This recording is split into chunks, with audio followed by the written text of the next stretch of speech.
You good, Chad? Okay, call the meeting to order. Regular town council meeting, Monday, September 9th, 2024.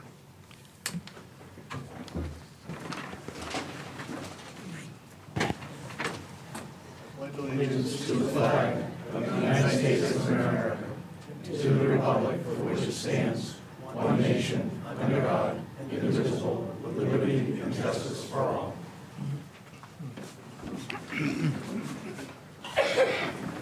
Okay, Mike Joseph. Here. Dale Macklin. Here. Fran Hudson. Here. And Ray is currently absent. Adam Lint. Here. Lee Trahan. Here. And Jeff West. Here. Is there any conflicts of interest this evening? Can't think of any. Okay, approval of minutes from August 6th, 2024. So moved. Second? Discussion? Lee Trahan. Yes. Jeff West. Yes. Mike Joseph. Yes. Dale Macklin. Yes. Fran Hudson. Yes. Adam Lint. Yes. Motion passes 6-0. Minutes from August 12th, 2024. So Nick. moved. Second it. Any discussion? Is this where we speak about the hiring of the part-time position? That was in those minutes? Or do we wait and do it another time? It's now. Yeah, it's now. You're questioning what's in the minutes. Right. I'm questioning the job that was posted for that new position we agreed was going to be a part-time, possibly going into full-time. That it's already been posted, and just wondering, when do you plan that start date to be? Whenever we can find somebody to hire. I think we agreed that we're gonna wait until January to do something, but I need to start getting people in. So we can start interviewing and telling them what the job consists of, the fact that it's probably gonna be a 30-hour week position to start with. So I'm just trying to get some interest. And we actually have one person, from my understanding, who is interested. I haven't talked with her yet. And the position will actually start in January? That's what the goal is. Okay. I mean, if we get somebody we can't live without, we may have another discussion about that, but that's not where we're at right now. Okay, so if it's changed, we'll discuss it before it's Right. changed. So the minutes were okay, though? The way I Yep. work, okay, I just want to make sure. Anything else? Okay, Jeff West. Yes. Mike Joseph. Yes. Dale Macklin. Yes. Fran Hudson. Yes. Ray's not here. Adam Lint. Yes. And Lee Trahan. Yes. Motion passes 6-0. Okay, and approval for minutes from August 13th, 2024. So moved. Second? Discussion? Being none? Mike Joseph. Yes. Dale Macklin. Yes. Fran Hudson. Yes. Adam Lint. Yes. Lee Trahan. Yes. And Jeff West. Yes. Motion to pass minutes from August 13th passes 6-0. Do you want to wait for Yeah, Ray? we'll take this out of order. Okay. I'll Oh, move to. hold on a minute. Maybe we don't have to. Hey, Ray.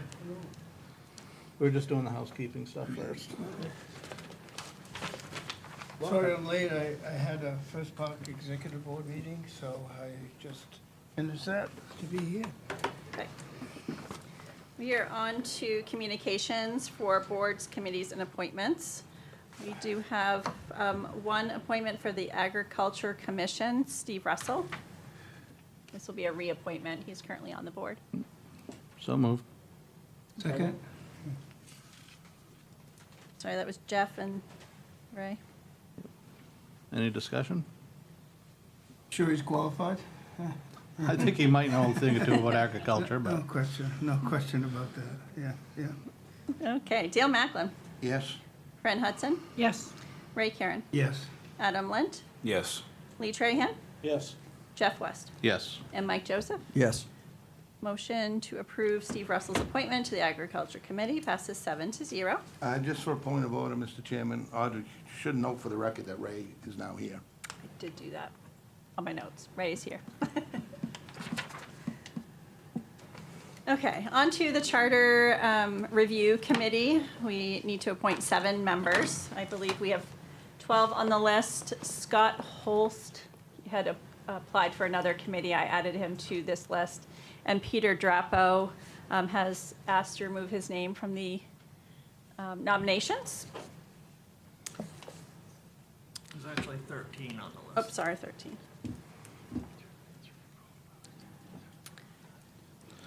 So there's a couple of ways we can, You say 13? Yeah. If I want to I file, think I only have 12 can on I my do that list. now? Who do you have on your list? you can. 12, yeah. Through the chair, I'd like to file a motion to table this till after, at least after the elections. There's 2 people on the list that are actually currently running for council. And I think it doesn't need to be rushed. It can be pushed till later. I would file a motion that it be tabled. I'll second it. Any discussion? Sorry, Ray. Oh, that's okay, Jesus, what the heck is going on here? They're kind of tight up here. No, I think at this point in time, I'd be in favor of postponing. I think we got a lot on our plate right now. I think in the next couple months, we'll have more on our plate.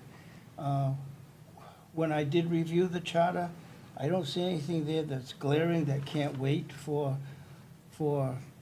even longer term, like the end of the summer or something, the beginning of next fall. So I don't see any reason to rush into this, especially considering what we have going on right now with all the grants, with all the other stuff that we're doing, all the other committees, so I guess I don't mind postponing it for a little while. Through the chair, can I weigh in on this? I don't have an issue with postponing this either. I know the charter fairly well now, and this charter is really not much different than any other town's charter, and there's nothing in it that prevents us from operating. It's served us well over the last so many years. Okay. Good. For other reasons, maybe, we'd delay this, but for the reason given, because an election is coming up, and the council may or may not be different, and to use that as a reason to postpone something now, why don't we postpone everything then? And not have another council meeting until January 1st? These decisions have to be made, we were elected to make decisions, whatever the makeup of the council was. And to use the argument that to postpone voting on something that's been in the works for a couple of months now, simply because there's an election coming up, does not make any sense whatsoever to me. We were elected to make decisions, and these decisions are timely. And we've gone through the charter, we've had council meetings. This charter review committee is going to take a while. You want to delay it to November? Why not till January then, if there's a new makeup on the council? The council stays the same, make the decisions now. But for that reason, I don't think that's a very good reason to postpone town business. Through the chair, the reason that I said to postpone it is because there's 2 people currently on the list that are currently running for town council. My personal opinion is, I would rather not, this committee not be compiled of all councilors. It defeats the purpose of having one in the first place. It's not fair to ask those 2 people to pick and choose which one to be on, and it's no rush for this, Dale. This was supposed to be a discussion item brought up by a different counselor, and then all of a sudden it's a resolution. It's rushed too quick. And to be able to be fair to everybody on this list, it's great to have some guidelines before we even begin. I do believe we put the cart before the horse. I do believe the guidelines should be before we start the committee, to make it clear to everyone who wants to be on it what they're going to be doing. And I think there's a little bit of confusion as to what the committee is. It's not the commission that we know we have to have. It's a committee. It's sort of a right hand to us to look at all of the 400 pages of the charter and then find if something needs to be updated. They can help us save time by doing that. But the only reason I'm saying postpone it is there's no rush to do it. It's not going in November for anything on referendum.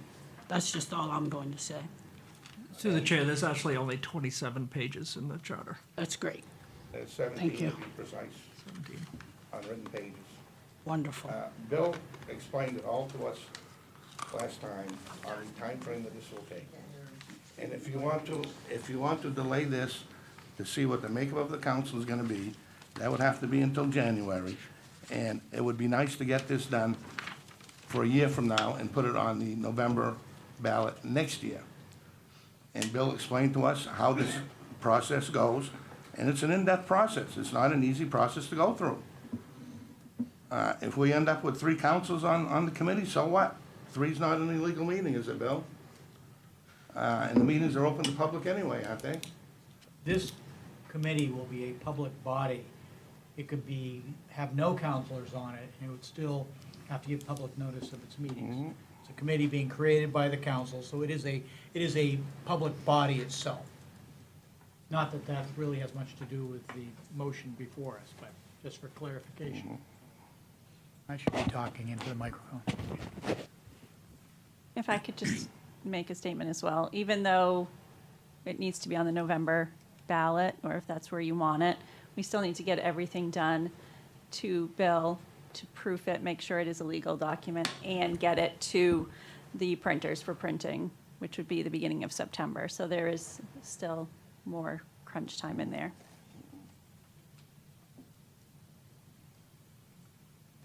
Anyone I think we're else? setting a very bad example if we postpone decisions that we were elected to make simply because an election is coming up. That's not a very good reason. And to get this done by November, Bill explained it to us, we'll be lucky if it's done by then. Through the chair, I think we ought to postpone it.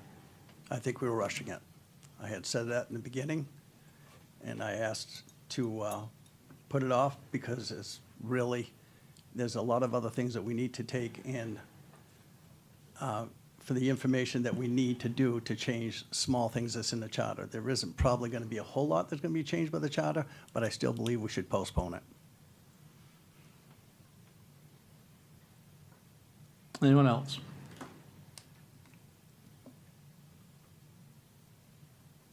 Yeah, let's vote on the motion first and then see which way that goes.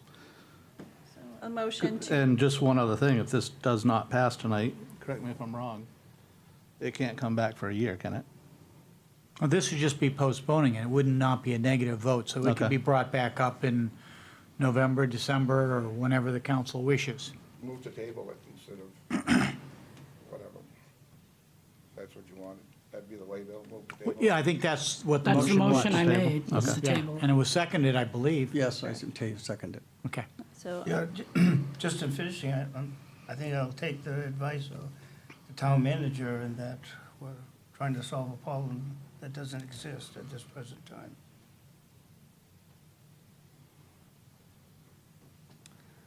so a motion to table the appointments of the Charter Review Committee until after the November 5th, 2024 election.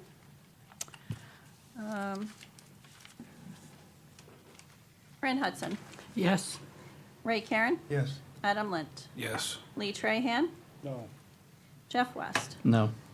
Mike Joseph, Yes. and Dale Macklin. No. Motion passes 4-3.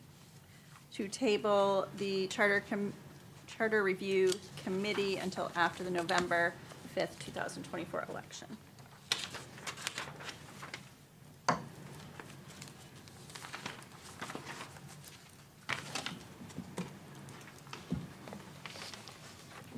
Okay, reports of committees and commissions, the town manager's report.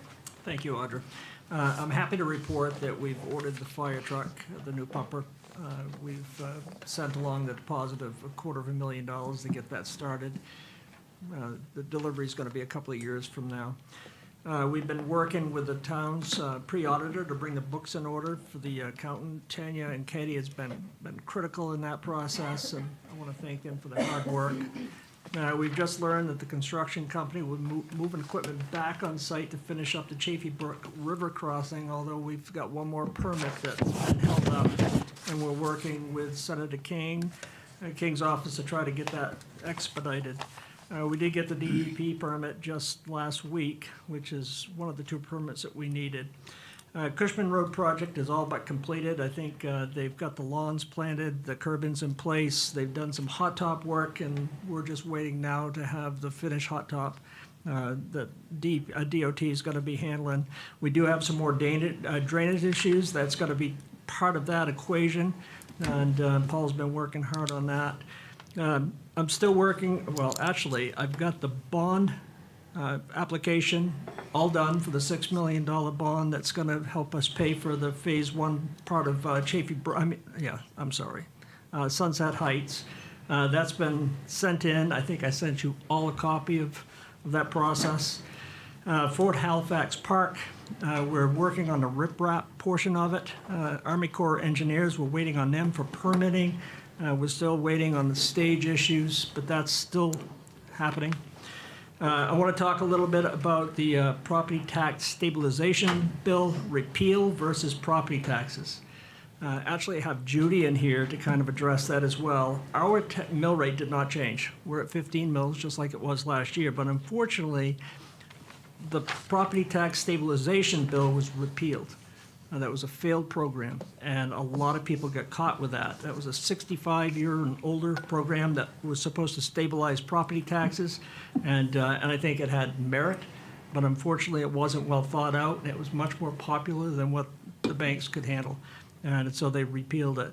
Judy, would you like to add anything to that? Because we've been getting a lot of calls on this, and Hello, everybody. Needless to say, there's been a lot of tears in our office, and not just by the citizens and the taxpayers. We get tears in our eyes. It's been really hard, and last year's revaluation was a kick, and we tried to hold some forums and get the information out the best that we could, make sure that everybody understood and realized what a revaluation does and why it had to happen. It was a necessary evil to have to do that. It was. Unfortunately, and this is happening statewide, you can talk with any town right now. We just had an executive board meeting last Thursday with a group of assessors, and everybody is feeling the pain. And the problem, or the point of it is that with the market values increasing so rapidly over such a quick amount of time, that we've all had to adjust our values upwards. Unfortunately, that's not on everybody, it's only on the residential, because the residential properties in the market have appreciated faster than commercial. So the commercial base did not go up at the same rate as residential, so the distribution of the property tax burden got shifted. And again, this is happening statewide. It's the residential market. The other part that we don't have in Winslow, for some reason, I think since COVID maybe, is, or we do have, is a lack of new building, new properties being constructed, new businesses coming in. We don't have enough new taxable value on the tax rolls to offset the budget increases that we see every year, which is a part of inflation. So we did have a couple of different things that happened this past year. On top of that, we had this tax stabilization, and we had close to 800 people in the program where their taxes were frozen based on the year before, which was a good year, based on property taxes. So these folks, and myself and Vassarboro, and my husband's name, got the tax freeze that 1 year. And it was very exciting. People were blown away that they could freeze their property tax. And it was probably 3 months later and the state repealed it. They didn't have the money to support this program. They, I believe, had put a couple of million or 10 million away, and ours alone was $500,000 in reimbursement from the state, and they didn't have the money for it. So they had to figure out where to take that money from to pay all the towns back. And we're on borrowed money, we're on borrowed time, so we had to wait for the reimbursement of this tax stabilization program. So meanwhile, The other part to this that's people don't see is the administrative nightmare it created. We had to send letters, we had to send notices, we had to track the folks, we had to approve the applications, keep a good sound list, which I have. It shows what their taxes should have been. It shows what their taxes were frozen at. And it also shows the amount of property taxes that they saved. And then that got shot off to the state to get the reimbursed property taxes back. Once it got repealed, we put notices out, we put flyers in with the tax bills, we did the best we could to reach out to everybody. Unfortunately, it doesn't reach everybody. And it doesn't matter if you do social media, newspapers, or Facebook, or town websites, it doesn't get to everybody. And we're talking over 65 years old.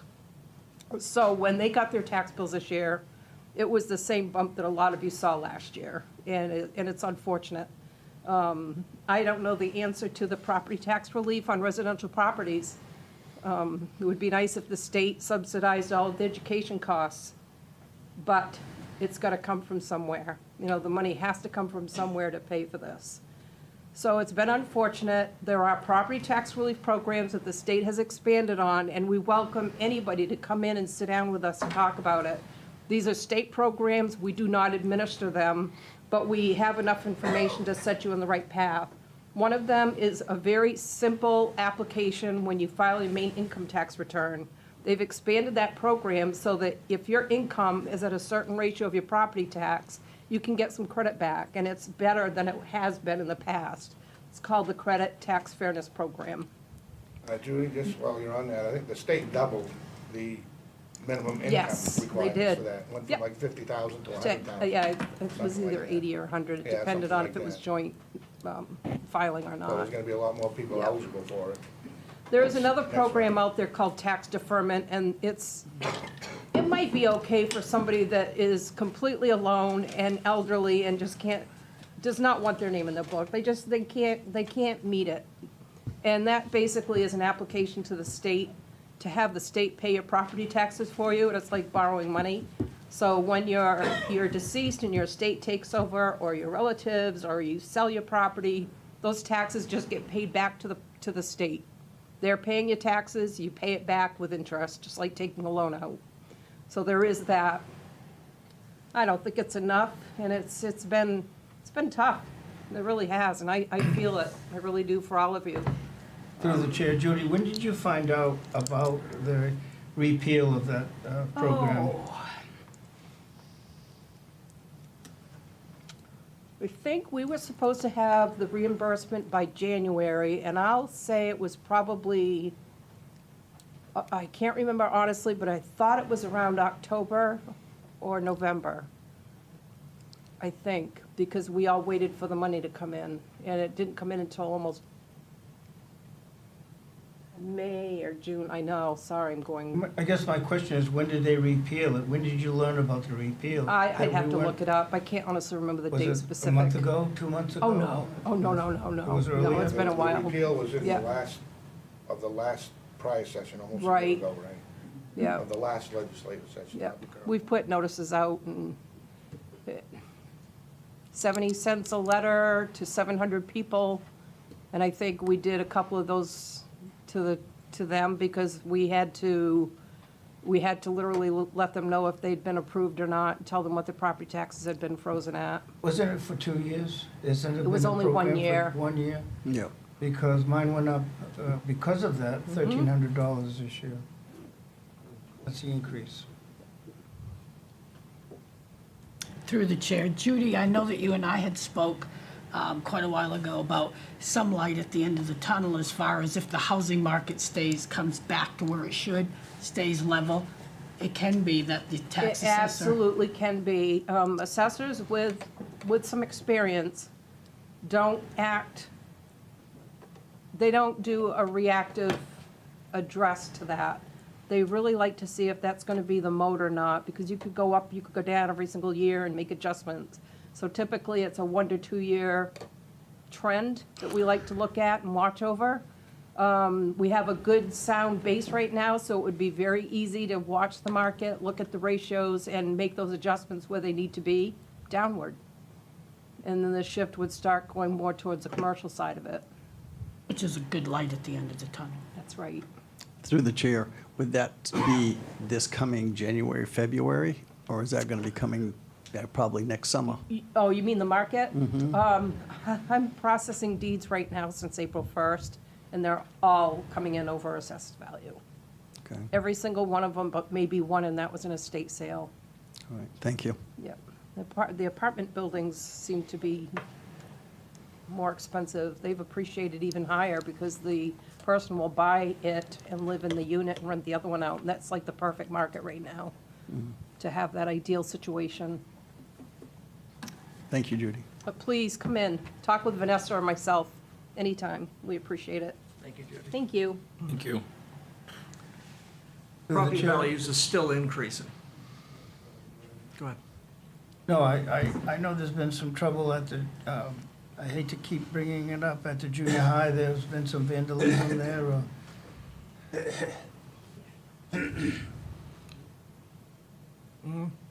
You want me to talk about that? if you could, just for a Okay. second. I didn't know that was a question. It's a question. And I was gonna bring it up and talk about it. I'm sorry. So the junior high got broken into, and thanks to the good work of our police department, they actually caught them in the act of stripping copper out of the building. They got 2 adults in the building.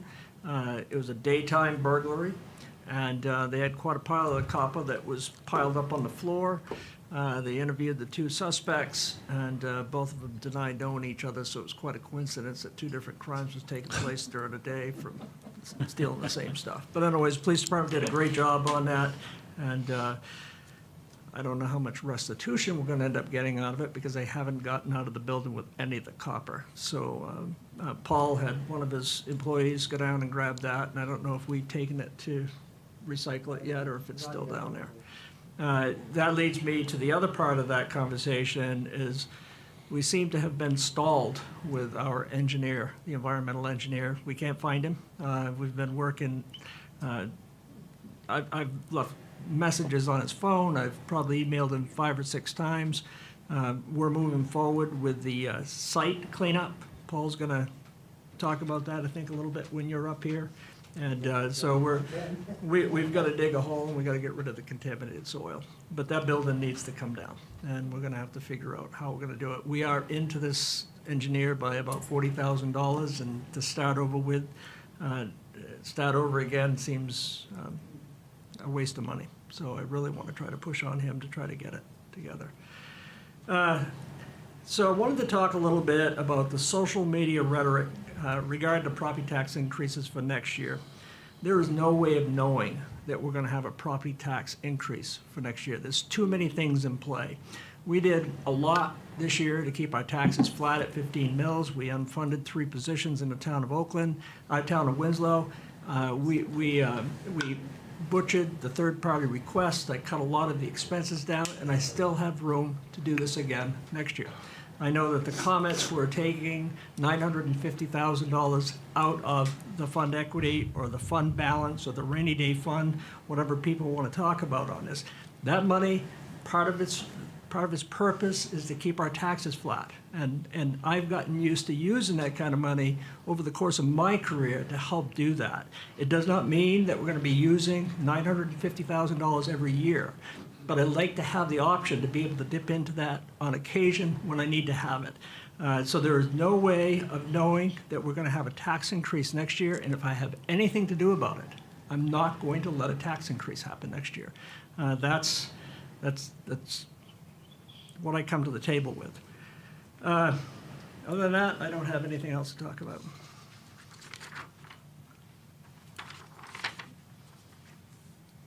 Any other departments wanted to go through the report? Paul, Peter? I make a motion, we accept all reports. Sorry, who was the second? Lee, I believe. Okay, Fran Hudson, Yes. Ray Karen, Yes. Adam Lint, Yes. Lee Trahan, Yes. Jeff West, Yes. Mike Joseph, Yes. and Dale Macklin. Yes, Motion to pass all reports as presented passes 7-0. On to tabled business. We have ordinance number 8-2024. The town of Winslow to approve an ordinance for signs on town-owned property. Are you leaving that on the table? Yes.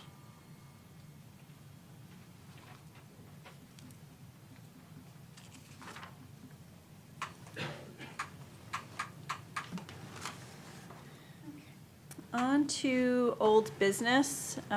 There's two ordinances.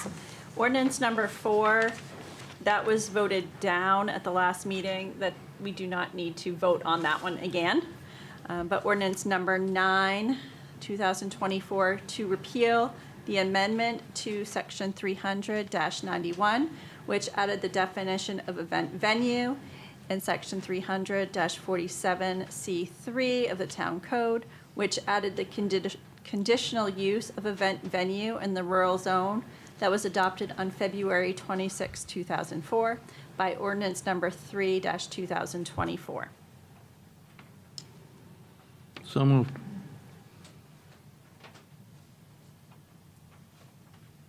Second?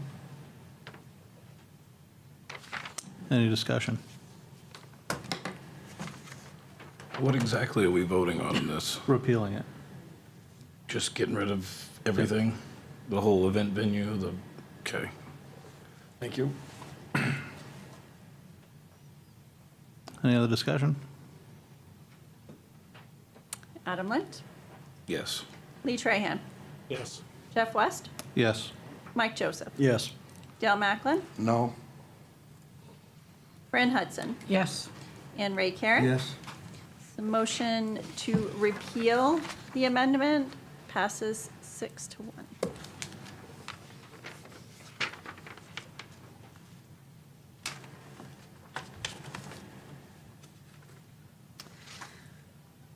Okay, to ordinance number 10-2024, an amendment to ordinance number 7-2024, personnel rules and regulations for town employees, amending various sections by adding the underlined and deleting the strike-through language in the attached document. There is a public hearing for this as well.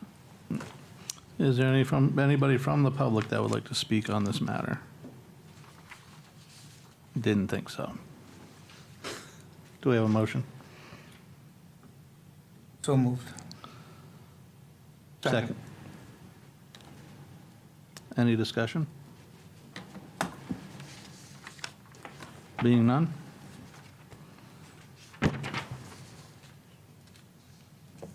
Lee Trahan, Yes. Jeff West, Yes. Mike Joseph, Yes. Dale Macklin, Yes. Fran Hudson. Yes. Ray Karen. Yes. And Adam Lint. Yes. Motion passes 7-0. Just curious, if I may, through the chair, Mm-hmm. were we supposed to have said that the public hearing was closed before we voted? Probably. Public hearing's closed. There we go.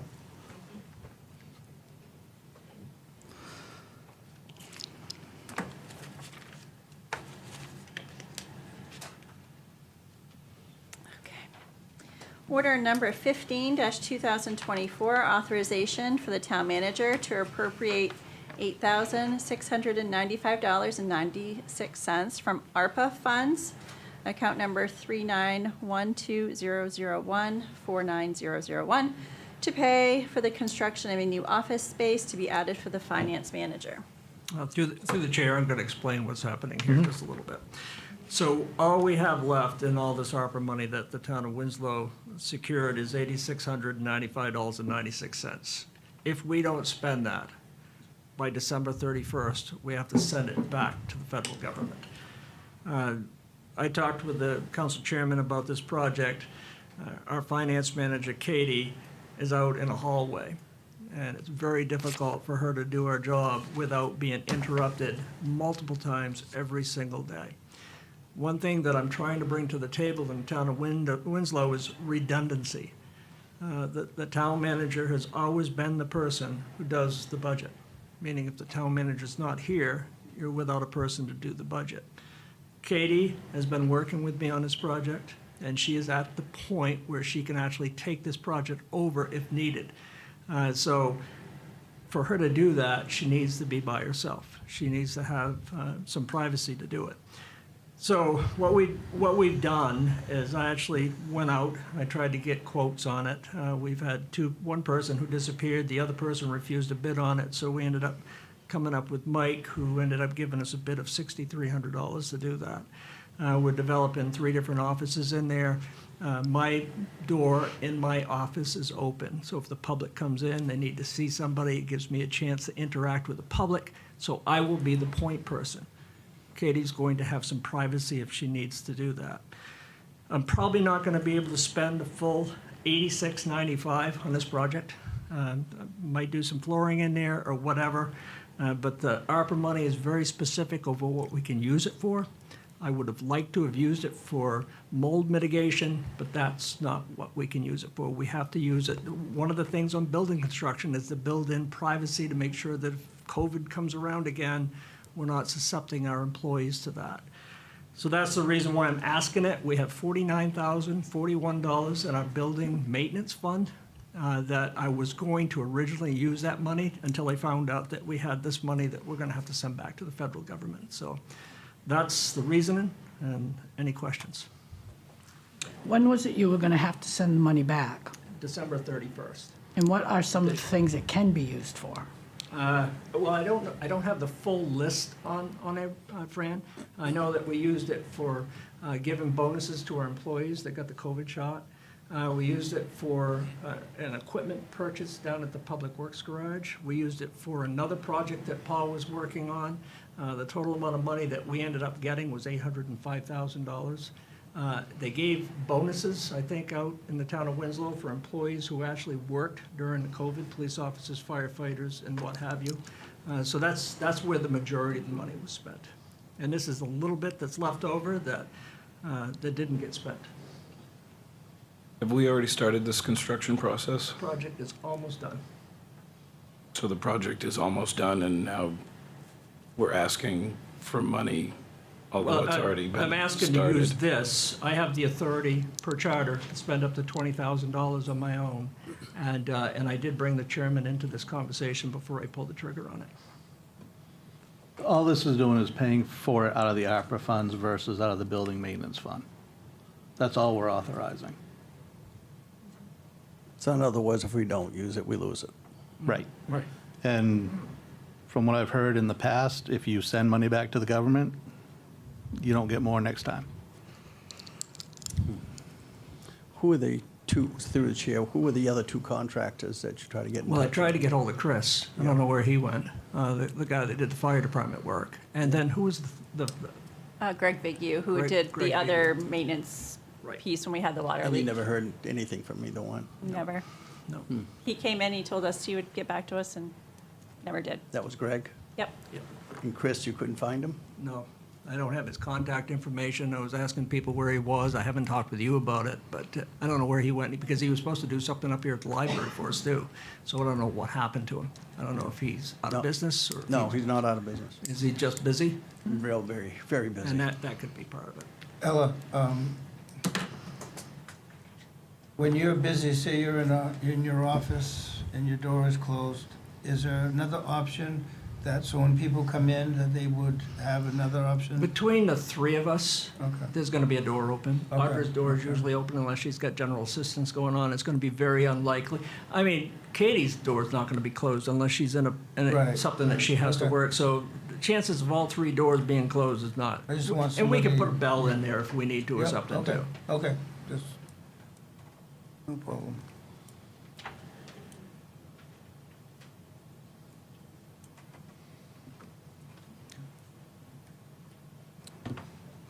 So moved. We didn't move it before Ella saw it. Thank you. Second. Any other discussion? Are we good? Lee Traham, Yes. Jeff West, Yes. Mike Joseph, Yes, Dale Macklin, Yes. Fran Hudson, Yes, Ray Karen, Yes. and Adam Lind. Yes. Motion passes 7-0.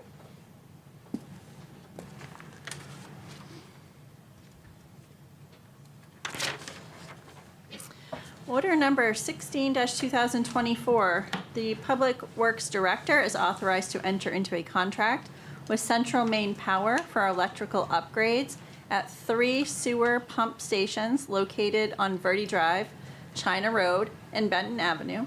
The funding of this project, amounting to the total of $95,000, will be allocated from sewer capital account as detailed in the attached quotes. Paul, would you like to come up and explain that? So moved first. Yep. Second? You have the floor, sir. This is the culmination of at least a 4-year project. We started upgrading these pump stations. We actually started this before COVID. And these pump stations are all 3-phase power. The way it's set up right now, we actually own the transformers, which I really don't want to own transformers because they blow up. We're kind of out of luck. So we're trying to get it so CMP owns everything from the meter on. Well, we did Augusta Road. It's probably 10 years now. Time flies. Cost us $8,500. These have gone up to about $30,000 per station for them to put in their own transformers and all the switch gear and everything that is required. But this is the culmination of these projects to make these pump stations reliable. It includes hooking up new transfer switches that we put in that haven't been hooked up, trying to get this all done at once. We do have about $50,000 coming back from FEMA for last winter's storm that will help mitigate some of this cost. So we're looking for about $45,000 extra cost. It's a crazy cost, but it's just, took me 2 years just to get CMP out here to even look at it. If you guys have ever dealt with CMP lately, it's not fun. They're so overwhelmed and so independent, it's just, but I got a question, Paul. You're saying that after we purchase them, you're gonna try to give them to Central Maine Power to take? I am not giving them, they are gonna put their own, this is what's costing us to have them put their own transformers. That's what it's costing us? Yes. Okay. How much did it cost us last year, Paul, in the last couple of years, because they're our own and we had to replace them? We've been lucky, we haven't replaced any. We did find out a few years ago when we had a squirrel get into one of them that blew a fuse. That's how we found out the transformers were ours, because CMP showed up on the Sunday morning and said, huh, that's not ours. He was good enough, he went up and changed the fuse. He could have just turned around and left. So since then, we've been working on trying to get rid of that. Why this was set up back in the 80s and 90s, 80s, I don't know if there was a special deal or whatever. That's way before my time, but I prefer not to own anything before the meter. If it blows up, they'll come fix it. Are the other ones squirrel-proof? These will be. Okay. So, whoops, sorry. So Paul, this has nothing to do with the generators or anything? This Absolutely not. is- It's strictly the power delivery to those pump stations. And where are we with the generators at the pump stations? I have one permanent one ordered for China Road. I have one portable one, and I'm trying to get a second portable one. I'm still waiting to get a price quote on that, the same thing. It's just everybody's just so busy, but I'm trying to stick to my usual vendors, because I know when I call them, they will show up. They won't give me a price, apparently, but they will show up if I'm stuck. Yep. So by the time we're done, we're gonna have 4 generators, which hopefully if we get another power outage like we had last winter, that we are not paying $50,000 to get pumper trucks here for 3 and 4 days. That's what it cost us last year? Last year for that power outage in December, it cost us $50,000. I had 4 pumper trucks here for over 3 days. Yeah, Pumping I pump saw on the stations. China Road. Yeah. So, and I was Yeah, lucky- just a I was lucky constant to- I was lucky rotation. to get them, because the minute the power went out, I jumped on the phone, and I didn't give anybody else a chance to get them, because they had a lot of phone calls after, but Yeah. I committed them early. I've been playing this game for a while, so Okay, thank you, Paul. you're welcome. And Mike, your signs are ordered, those stop signs, the flashing ones? Yeah. Paul Those- ordered those. Those are So ordered, and Those 3 of them, right? yes, Right. Okay, one on Knoll Road. they and- should be here anytime, And 2 on the Reynolds Road. Yeah. Great. Thank you Thank very you. much, Paul. and I saved you some money. They're a lot less expensive than the original quote, so Really? Good. but I gotta put a plug in once in a while. Well, thank you. Thank you. Because I'm costing you guys a lot of money sometimes. I get that. Thanks, Paul. All set? Any other discussion? Audra? Jeff West, Yes. Mike Joseph, Yes. Dale Macklin, Yes? Fran Hudson, Yes. Ray Karen. Yes. Adam Lent, Yes. and Lee Trahan. Yes. Motion passes 7-0.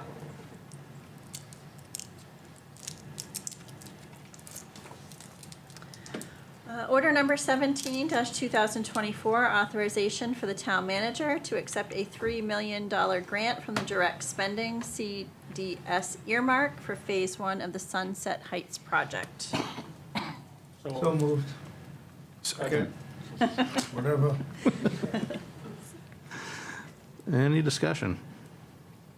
Paul, I hate to have you go back up again, could you just, I know this is a matching grant, and could you just outline exactly what, or potentially what this would cover in the initial Phase 1 of that Sunset Heights This project? plus the $6 million bond you guys have approved should get hopefully more than half of Sunset Heights. And that'll be hard to determine until we go out to bids, but it will get the more critical part, you know, as far as getting the drainage done and get these streets rebuilt. All the trees that were cut over by Norton Field, is that part of this project? No, that is part of a homeowner who was being harassed by his neighbor because one of his trees fell on her deck last winter. So with the threats of lawsuits, he basically hired a contractor to come in and cut all the trees on his property. I took advantage of it because we were getting a complaint on the Augusta Road, one of our trees that's fallen in the backyard, and our only way to get there was when this guy was here, so we allowed him to use Norton Field for access, and he did us a favor and cut a couple of those trees, so. So we're not diverting some of the storm drainage system through Norton at this point? No. It's gonna go to where the Cushman Road project just got completed? It's gonna go down Gale Street and cross the railroad tracks there and go into the river. It's gonna go up Okay. Gale Street, cross the field at Norton Park, you know, where the playground equipment Yeah, is roughly, yeah. go up Norton Street, all the way up to Joe Avenue and catch all that area. When do you think the start of that project? Hopefully, I'd like to get it out to bids this winter. Sooner the better, because it's a big project, and I know I've got a couple contractors that are very interested.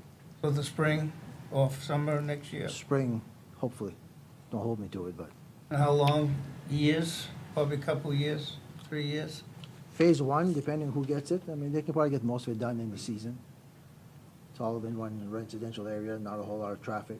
You know, they have the ability to close roads and, you know, go forward, but And I hate to keep asking questions, but for No, sewer tie-ins, when you're up on the road, we're paying from the pipe. What are we paying for there? I usually put the service from the main line out to the property line Okay. on both sides of the road. Which we're doing the homeowners a favor, because by our ordinance, they own up to the main line, but we're replacing at least part of it. I'm selfish, I just don't want them to have them dig up our roads after we're done, so.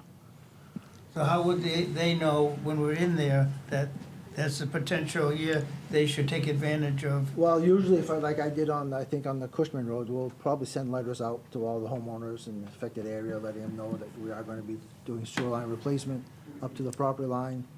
If they wanna get in there with their own contractor and replace it while they're there, it's their choice. It's a perfect opportunity while things dug up. I have a question, Paul. Yes. Now, from the property line to the house, is that also clay pipe? Is that all the red clay pipe as well in there, or is It that? depends how old the house is. Some are clay, some are what they call the old Orangeburg, which was, Yeah. it looks like rolled roofing, Right. which now they're probably about this thick. It depends when they were built and how soon after the war they were built. There were a lot of, you know, Now- shortages back then. Are we gonna be able to tell these people here that what the cost is gonna be from the road over to their house? Should they know probably ahead of time and approximately what it would cost them It's kind of hard. to change that It's kind pipe? of hard because not every house is the same. I mean, somebody's service might be going under a porch or Right. trees or so wherever, or through their driveway, which requires to be repaved. But what we can do is when we get there, we can tell them what they have. Mhm. We'll have it exposed and say, this is Now, what- this they're is only gonna be exposed up to up to the their property line. property line. Yeah. So from there, they're gonna probably have to pick up the expense if they Correct, find out for correct. the orange I mean, if pipe it's that we clay have. pipe, if it hasn't been crushed, it'll last for another 100 years.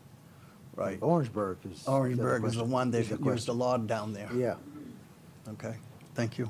yep.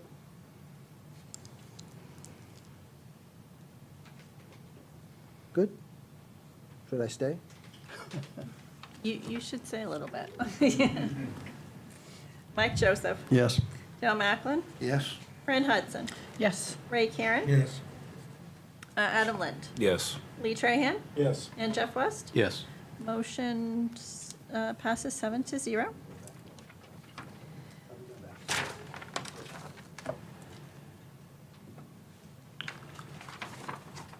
Resolution number 26-2024, authorization for the town manager to proclaim September 17th through the 23rd Constitution Week as requested by the Daughters of the American Revolution. So moved. Second. Any discussion? I just have a question. Is this sponsored? Did somebody sponsor this? I mean, you used to put people's names on who's sponsoring, which council members are sponsoring, but you don't see that This anymore. is sponsored by the administration, so Ellis. Well, it has to be sponsored by a councilor, though. No, it does not. Oh, I have it right here if you want me to read it. Right under ordinances, orders, resolutions, and other matters of subject requiring action by the council must be introduced and sponsored by a councilor. And that is rules and regulations of the town of Winslow. So maybe we need a counselor to sponsor it. I just think they should be sponsored. That way you know where it's coming from, that's all, as it's supposed to be sponsored by a councilor. I think the town of Winslow has recognized this week for years on end. But if you Oh, want to I'm all sponsor. for recommending, no, I'll wanna sponsor it. I Okay. just think from now on, I think when you list ordinances, resolutions and such, it should be a sponsored by. Isn't that the way it's supposed to be, Bill? It has to be just- sponsored, I anything, think it might be in the, it's in the charter, isn't it's it? in the charter where. I just pulled it out of the charter. Right, I think that's what she was reading from. Oh, So okay. I think it's been done more informally. Yeah. So if the council wants it to be more formal, it can. So this is sponsored by Fran.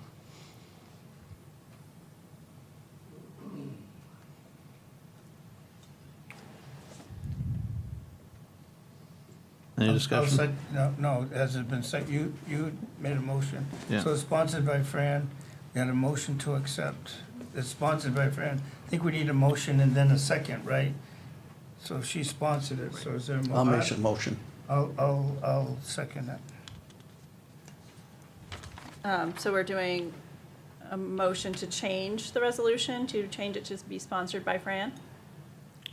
Or, To anything that has to be sponsored by a councilman.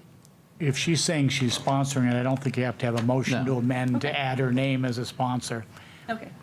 So I have, okay. Dale Macklin. The motion is to have the council sponsor it. No. No, just to authorize that the town manager proclaim this Oh, week. yes and yes to both, yes. Fran Hudson. Yes. Ray Karen. Yes. Adam Lind. Yes. Lee Trahan. Yes. Jeff West. Yes. And Mike Joseph. Yes. Motion to authorize the town manager to proclaim September 17th through 23rd Constitution Week as requested by the Daughters of the American Revolution, which is now sponsored by Fran Hudson, passes 7-0.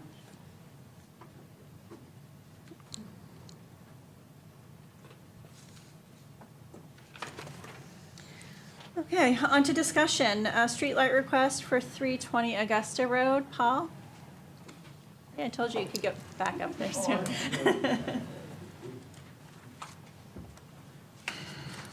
This is a request I had gotten from a lady at 320 to put a street light. This is basically where Rustic Manor and the dentist places, the dental place over in Augusta Road. They're complaining that at night it's dark and people, I guess, are missing the driveway and going into the ditch. So I said, well, I will ask, I'll move it forward. I don't know if the lady's here tonight. She's right there, so she can answer questions if you would like. And I apologize, I forgot your name, so. Joyce. Paul, I'm assuming you've looked at it. Yes, there's no light there, No, I know there's no light there, but and it's, in your opinion, to be honest, I haven't gone up there Okay. in the dark. because I know they keep hitting the mailbox across the street. They've hit that like 3 times. What's that? The mailbox across the street Yeah, for Chuck's old house that sits way back. I know they've hit his mailbox like 3 or 4 times now at night. So I I just try to didn't stay know. away from here at night in the summertime. If I, yeah, Joyce, could you get up for just a second, please? I just have a few questions. Joyce, could Yes, Yeah. please. I said I would facilitate it, the rest of it is on Joyce.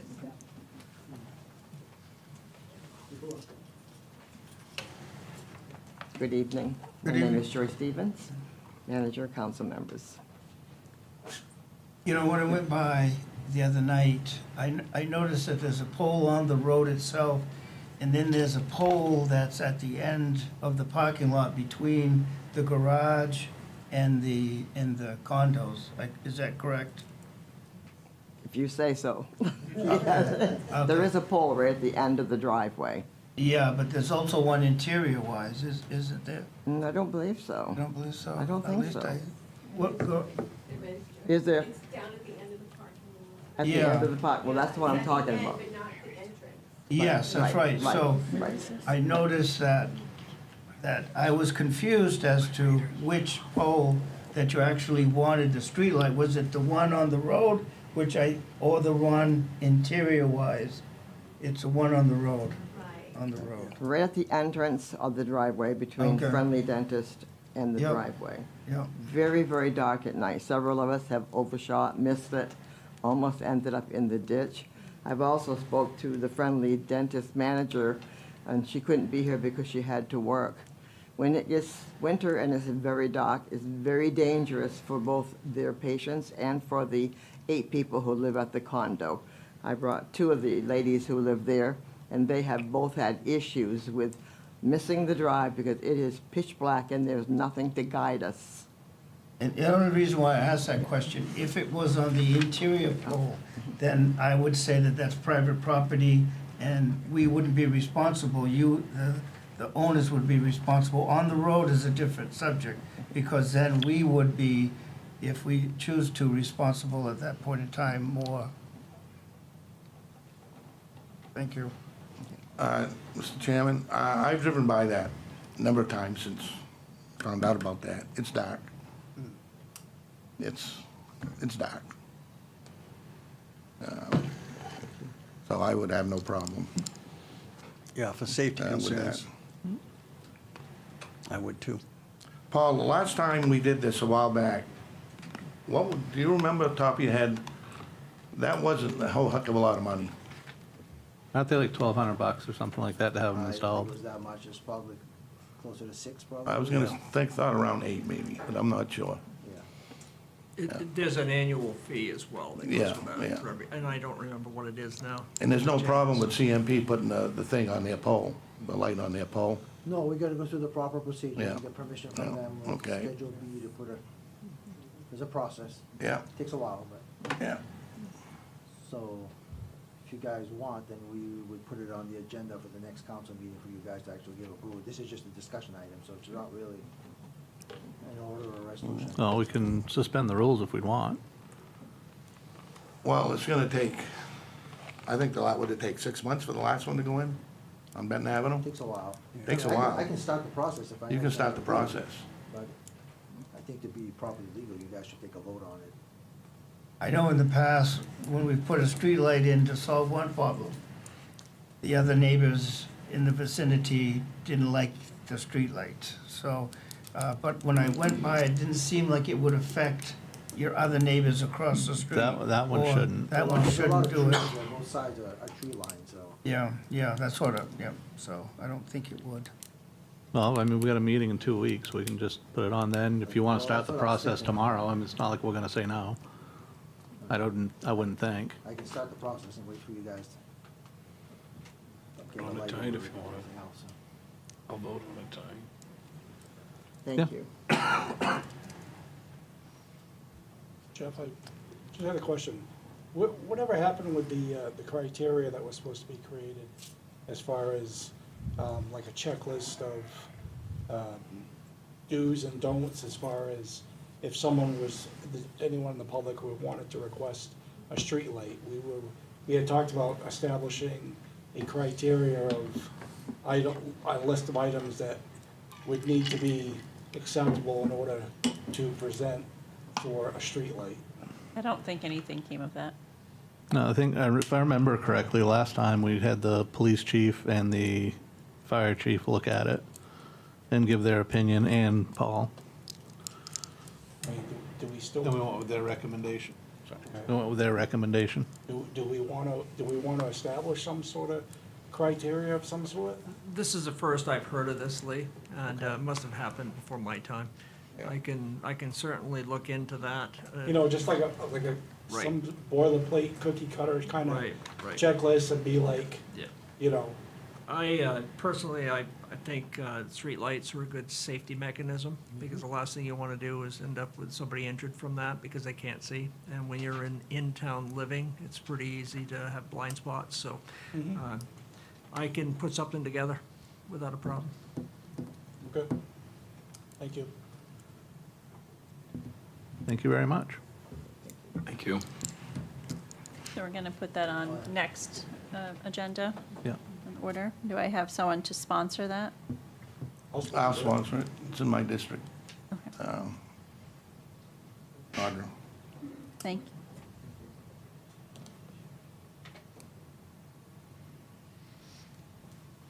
Okay, Paul again, like you didn't even sit down. Trash pickup for multi-unit buildings. I'm old, I sit down between agenda items. Actually, this wasn't what I had intended as far as the multi-unit buildings. Basically, I was just wanted to bring to your attention that, you know, we're in the second year of a 2-year extension, and we were gonna do that to go out to bids to possibly do automated collection, which at this point now, we're too far into the second year to do that, because these guys need at least 12 months. But we did meet with Casella this morning, this afternoon, actually. They are willing to extend our contract for another 2 years with a 2% increase. That's for the whole 2 years. That's a whole 2 years. I'm Beyond so sorry, I can't hear you. Did you say a 2% increase? 2% increase that they'll hold for the next 2 years, starting next July. This contract goes till end of June. So that would bring the cost up to what, Paul? I didn't figure that out. It's 649,000 times 2%. 12,000 roughly? Yeah. 12,800. And that's not the automated pick No, it this up? would give us time, or give you guys time to, whether you guys want to address and go that route. Because they need at least a year after they've been awarded a contract to get the equipment. Trucks What are, happens if you don't go with it? Does it just keep going the regular trash pickup? Do they? we can, but they're, you know, the insurance companies are trying to get these guys off the back of these trucks. It's a big safety issue. And it's an efficiency thing for them. They can do more automated collection in a day than they can manual.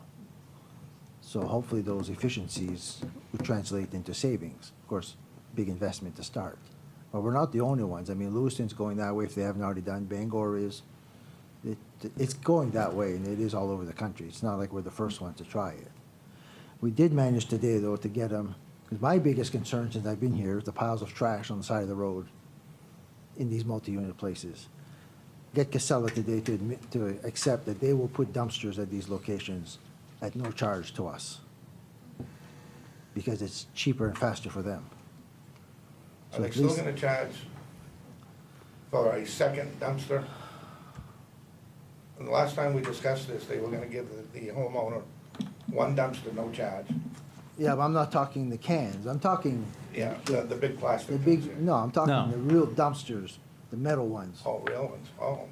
So these places like the apartments on Halifax or the trailer parks are gonna get dumpsters From Casellas, from Casellas at no cost to us. okay, all right. Where we go after that, if we address it in the future that you guys don't wanna keep paying for them, that's a call you guys will have to make in the future.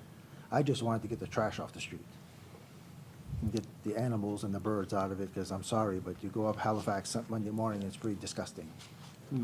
Most towns won't pay for trash pickup for apartment complexes over 4 units. This is what we're finding.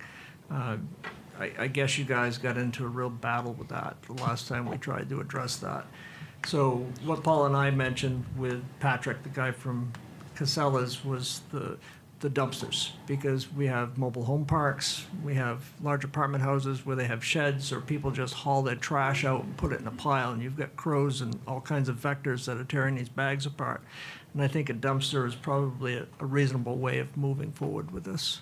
If you're looking at, you're looking at a 2% increase each year No. No. Just one, No. 2% One, increase? 2% increase for 2 year, for the, cover the 2 And they're years. willing to put dumpsters at multi-units and pick those up separately for no additional cost? They're gonna pick them up with at the same time. At the same time? 'Cause their trucks keep But them. at no additional cost? Correct.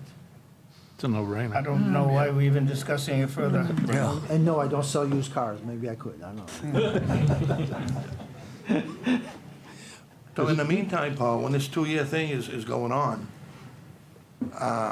we have to make a decision whether to go with the, call it the new system, whatever you call it, The automated collection. the automated.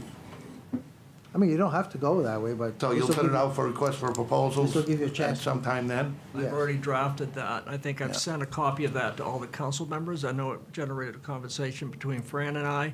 That's all ready to go. The other part of this is we've got so many projects on board that this is just one more thing that I personally think we should kick it down the road. If they're willing to only give us a 2% increase for 2 years, it's a no-brainer to me. Let's buy us some time, get some of this stuff off from our plate so that we can move forward. You know, we'll have to decide. I'm thinking probably July 1st, not July 1st, but January 1st, to put the dumpsters, give us a chance to send letters to all these property owners so they can figure out where they want to put it. So we just have to sign another 2-year contract with Casellas when this one expires. It's a Correct. beautiful deal. At this point, yes. How many cubic yards are they, Paul, per dumpster? It's going to depend on the units, I guess. At least 10 probably. The bigger ones are 10. I think they get bigger They ones. gonna have a roll-off? No, they get Okay. dumpsters that are 10. Okay. Yeah, I think that 8's the largest one on the. yeah, I'm not Yeah. sure. We'll find out. I mean, they put some at the schools a couple years ago for that reason, because they were tired of dealing with the trash shed. I mean, it's very time consuming for 2 guys to be in that shed chucking bags out. And the other thing too I wanted to add, Paul, is that I've talked to somebody at Casellas that also why they want to move to automated is because they had a real bad accident with the 2 people that was on the back of the truck. We've had near misses when we were doing it ourselves, and Yeah. that's why the insurance It companies was, are really. yeah, it was pretty bad.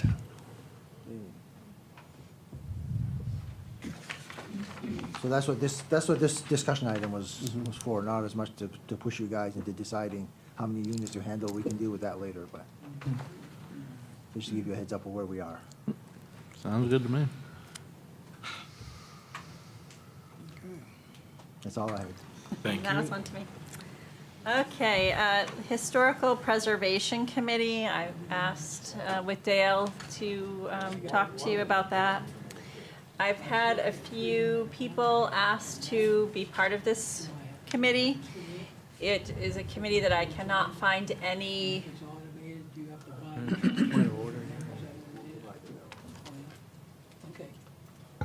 I haven't been able to find any information on the committee, how many people are on it, what they're in charge of Ray, doing. do you have any idea what happened with that historical society? Was that defunct officially, or did it just go out of business, or no interest, or no, whatever? Most of the people either died or moved away. So we have no, it's probably been the Historical Society, probably haven't been in place since, I would have to say, maybe the late 80s, maybe. So it's been a long time since we've had a historical, of course, everybody knows the flood of 87, the historical house on Lisco Street floated down the river. So after that, a lot of people lost interest. Priscilla Lee, who was a librarian at the time, took a job outside of the state. So pretty much at that point in time, everything kind of fell apart. There's been no historical society probably since then. So I think, Audra and Ellen, I guess if you can't find anything on record that this committee preservation thing still exists, there's a group of people in town, and they're younger ones, right? They're the young crew that's interested in starting or resurrecting that historical preservation committee. I think if we can work through it, Bill, or the council, reestablish that committee, and they can get things moving. The issue that we're dealing with now is whether to do it as a 501c, like your Friends of Fort Halifax, right, or just the regular town committee, and what the advantages are specifically when it comes to grant money. I think there's a lot more grant money available through a 501c for that stuff. 501c3. Yeah. Yeah, it's like, there's a lot of documentation for Yeah. digitizing. There's companies out there that digitize, that take town records and then digitize them in a format that they're open to anybody in the state, in the country, that wants to look up these things. It's a format, it's not cheap, but, you know, there's a process that people go by so that they make access to everybody, so it's not cheap. We looked into that at different occasions during at least the last 10 years, but the expense and other things prevented us from moving forward for digitization of those. The library, it wasn't in their agenda to do it, although it would have to be, you know, the town office, the library, and everybody involved to make sure that, you know, moving forward, we have a path forward, that if we do it, which we should, then, because of the history aspect of it, in my opinion, then this committee or committee would make recommendations to the town to preserve the documents that we have throughout the town. So I think it's important, but how, you know, how we go about forming a committee, that would be up to, I guess, us to form that committee. Through the chair, it would be the same as any other committee we're forming, right? We just stated the one that we've just tabled. Well, unless you go a 501c. 501c, there may be, I've been told anyway, more grant money available for the things that Ray was talking about. But if it's town affiliated, you'd still have to have a committee formed the correct way, right, Bill? Yes. I think it's a great thing. I think I would love to see, especially down in the archive room, some of the records that are, you know, done. But, you know, and I think it's a good thing. So we'll put something together next, I don't know about for next meeting, but sometime here shortly to get that going. Have these applications, and I wanted to not let them fall to the wayside. So on to public comment. I will read my statement. Any person wishing to verbally address the council on any matter before it may do so, providing permission is first obtained from the council chair. Each person addressing the council shall stand and give the person's name and address in an audible tone of voice for the record, and shall limit remarks to the time limit allotted, which is 3 minutes, by the council chair.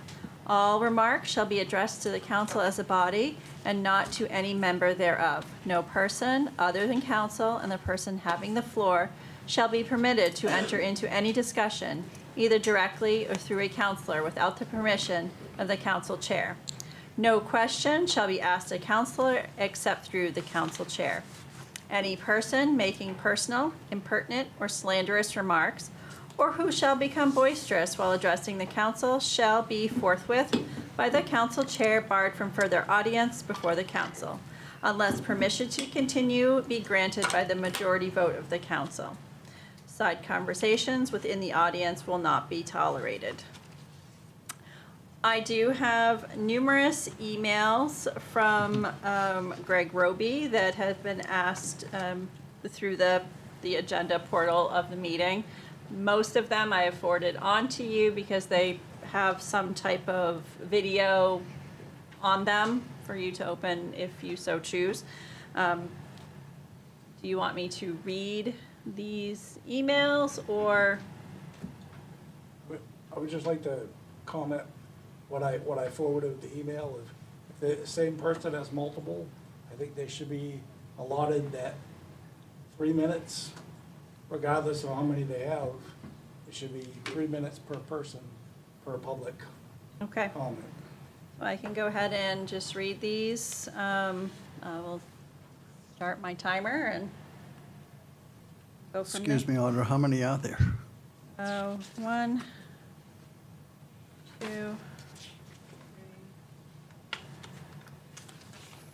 4, 5. I get 6 currently. I Is it think all some of- of them you have received because there's a video. Okay. So are they all on the same subject, or are they all different subjects?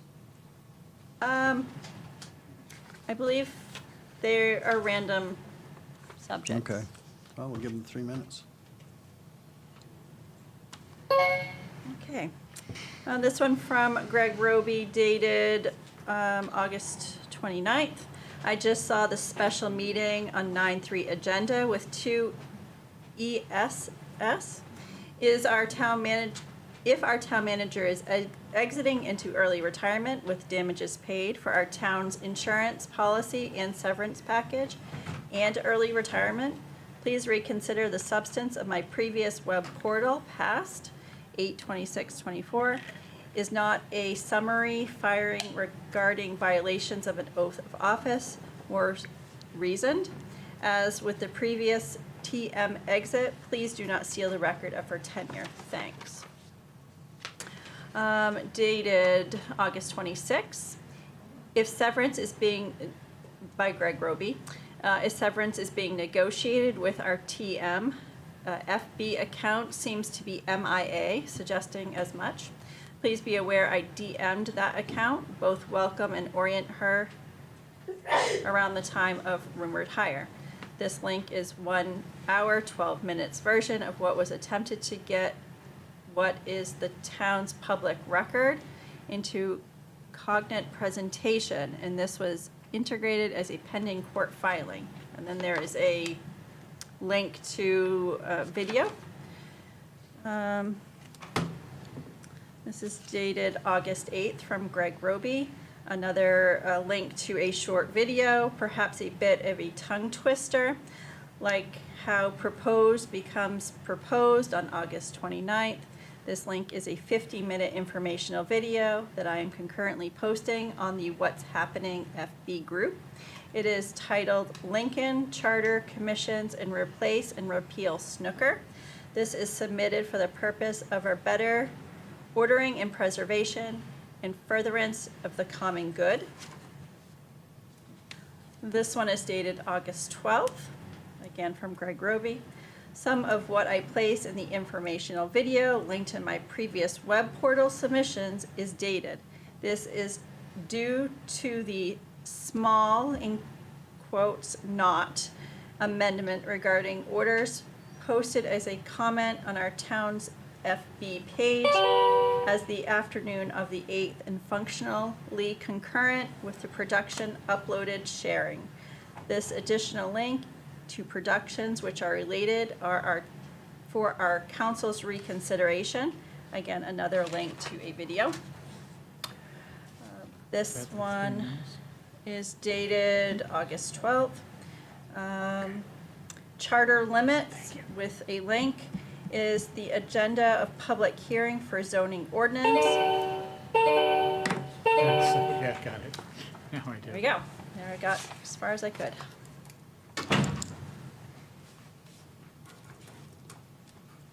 Okay. Is there anybody that'd like to speak in the public comment section?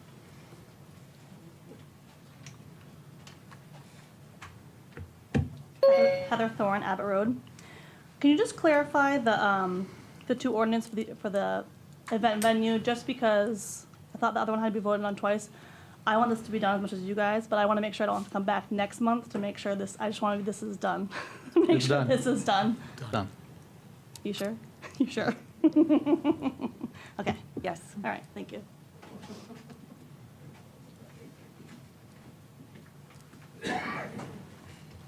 Hi, Kyla Mahalovitz, 21 Corbett Lane. I've got a letter to present to the council tonight from citizens of Winslow in support of our town manager, Ella Bowman. Dear councilors, the citizens of Winslow who have signed on to this letter, there were about 96 and we didn't go door to door or anything, wish to impress upon you, the Winslow Town Council, our steadfast support of our incredibly qualified Winslow Town Manager, Ella Bowman. Ella's experience speaks for itself. She's worked as a municipal public servant for the past 24 years. She was hired in 1999 by the town of Oakland as a police officer and served in that position for 15 years. In 2014, she was selected to serve as Oakland's town manager, where she held that position for 9 years. Ella was hired by the town of Winslow in October 2023 to serve as our town manager. Through hard work and dedication, Ella has brought progress and valuable grant funds to Winslow, despite having to face a toxic political environment. She has an open door policy for all, which fosters a welcoming, warm, and helpful environment at our town office. We, the citizens of Winslow, who have signed on to this letter, believe that Ella Bowman is the best and most qualified person to move the town of Winslow in a positive and prosperous direction. We stand with her. And I sent those signatures to Audra before the meeting. Thanks.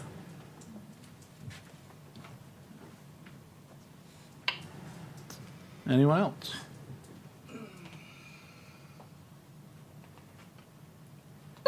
William Sadowski, Quimby Lane. I want to thank the Winslow Police Department for being prompt and sending me the information I needed. I haven't heard from the code enforcement officer yet.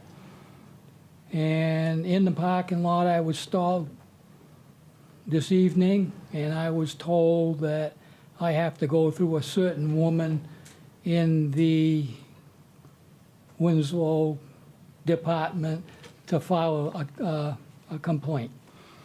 And that's where I'm at, and I kind of feel that I'm given the runaround. Thank you.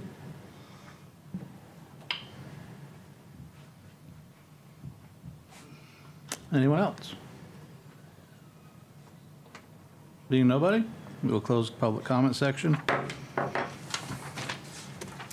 Okay, executive session, a motion to enter into executive session pursuant to 1 MRSA subsection 4056A to consider conditions of employment and duties of an employee.